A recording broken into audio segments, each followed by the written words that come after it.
If you want to be hitting more consistent, straighter, longer drives every single time, in this video I'm going to be showing you a great drill you can do to help you finally get that club working from the inside and start seeing those fantastic, high, nice baby draws taking place in your golf game. So for those of you who are new to the channel, my name is Harry, PGA Professional, down here from the Golf Projects, transforming golfers worldwide. So make sure you drop a comment down below with a topic that you may be struggling with that I can help you with improving your game to get the club working more on the inside in that downswing to help us hit those draws. We want to see this club working more on this downward motion here, this shallower motion taking place in the golf swing, as opposed to seeing the club go well over the top. You can see that the shoulders are starting that downswing move with the club having to follow. No matter how hard we try, when we get to the top of our swing and we fire using the shoulders, the arms and the club are just going to follow and go massively on the outside, causing that over the top move. And you know what it's like probably already, where the club gets very steep into the ball and it becomes very difficult. The distance and accuracy is very limited indeed. So what is the root cause for us to get this over the top move taking place, which causes those arms and club to get out in front of us? Well, if I just make a couple more of those swings, what do we notice my lower body do when this happens here? So I'm swinging up to the top as normal and I'm getting this over the top move to take place. Well, we notice with my upper body, if we just watch that replay there right now, my upper body tilts from this natural spine angle here to going very much vertical to the ground as the club reaches this parallel to the ground point here. So that takes place. The shoulders obviously get lateral because of this. The club goes out to in, but what's going on with my right foot and knee? What's taking place in my trail foot and knee? Once I get to the top of the swing, watch again. This right knee pops out well in front of us with this heel taking place and going very upwards towards the ball too early in the downswing. So I want you just to set up, even if you're just at home without a club, if you've got a stick or remote, grip the remote just like this here, swing to the top, and I want you just to first really push that knee forward like so, just to start this downswing, getting this heel lifting off the ground. And look what happens to the club now. It wants to go on the outside. Our posture wants to go more vertical.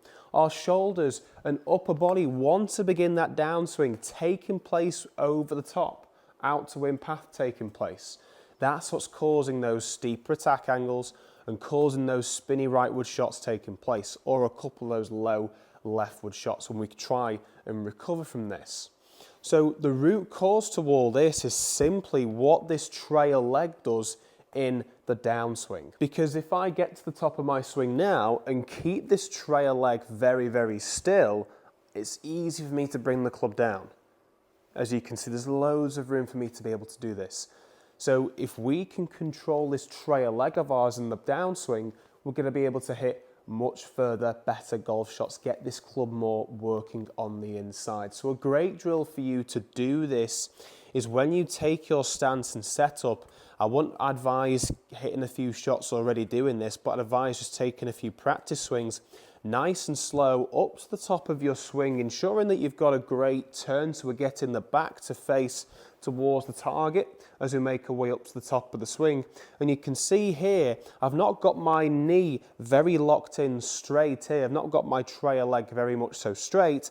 I'm keeping my trail leg ever so slightly flexed as I make my way into the top of the swing. So this is great for stability as well. A lot of golfers, they'll straighten up this right knee and then that causes them then to react like this here. You should be able to feel a lot more pressure then going into the heel of that right foot there as we turn, as we get this back to face towards the target like so. How can we start this transition phase in that downswing? Well, what I'm going to get you to do is get to the top of your swing, and I want you to feel as if the club and hands are going to be falling towards the right foot, but at the same time, what's encouraging this is, as opposed to the arms, hands and club itself to fall, we're going to almost dip in height ever so slightly.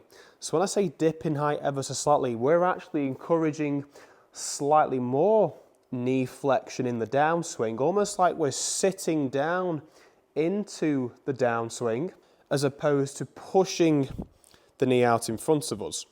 So this here is just encouraging us to keep our spine angle on this 45-degree angle here, as opposed to tilting upwards. If we tilt upwards, the club's got to go out in front of us. So step number two is as we get this downswing phase taking place, we're adding a bit more pressure into the ground. And it really feels like there I'm really pushing more pressure into the trail side of my body. But I want you to remember something. I've had a few students from a previous video I did about this contact me and showing me their swing. And what I noticed when they try to make this move, they try to add loads of pressure into the trail side this way.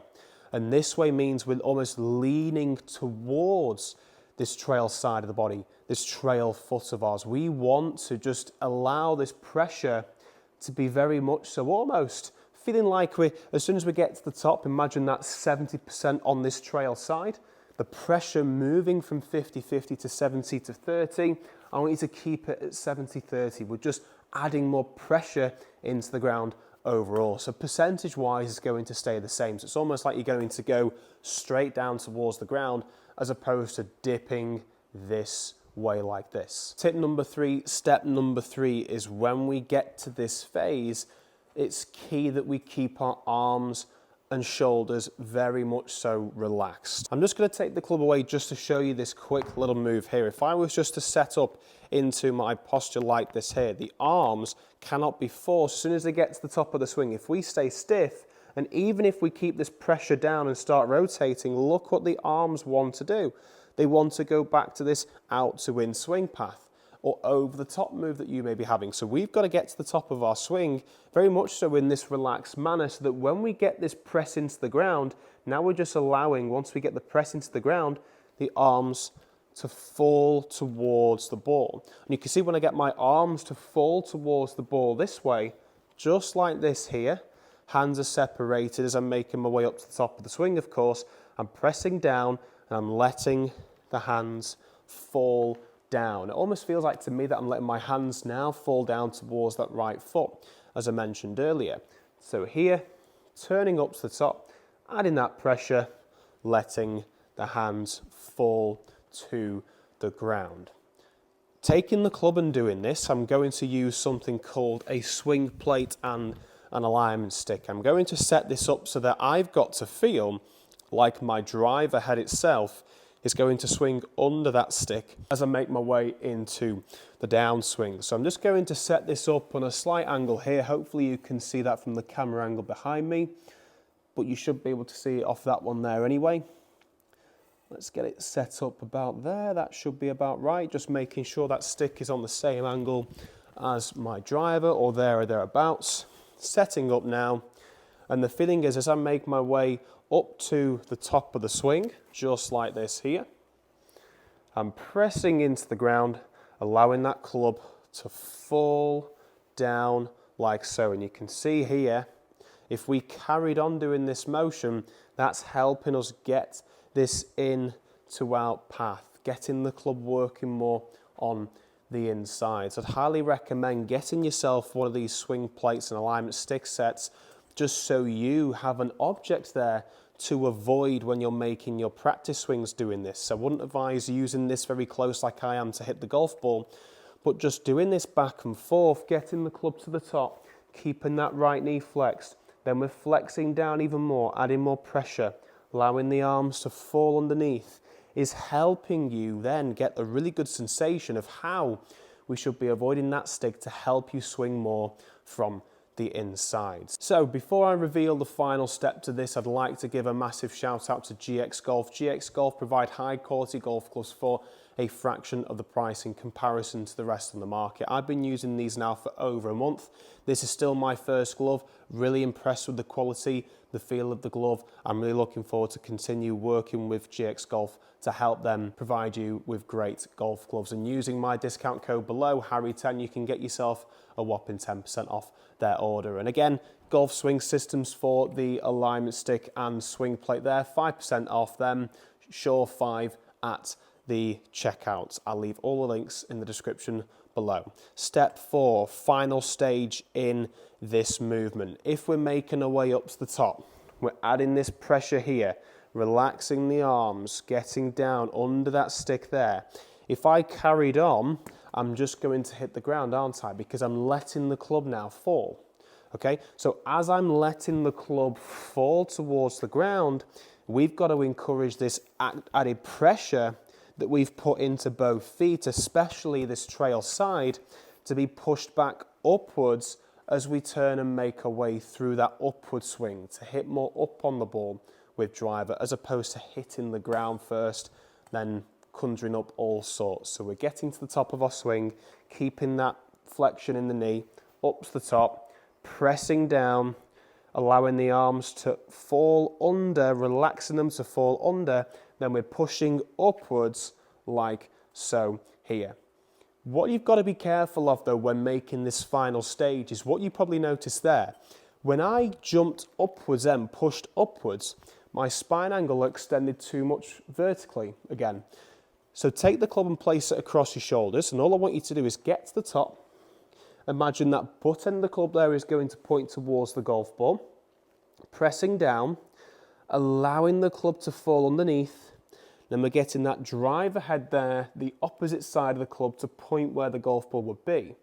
So you can see there now I'm able to keep that 45-degree angle for a little bit longer in my downswing and through to finish like so. The 4 steps there, moving them in to 3 steps to keep things nice and simple. So keeping that right knee flexed, pressing down, hands falling at the same time, and then pushing back up and through. We can start to build this up in stages, adding more speed, bringing this all into one motion, up, down and through.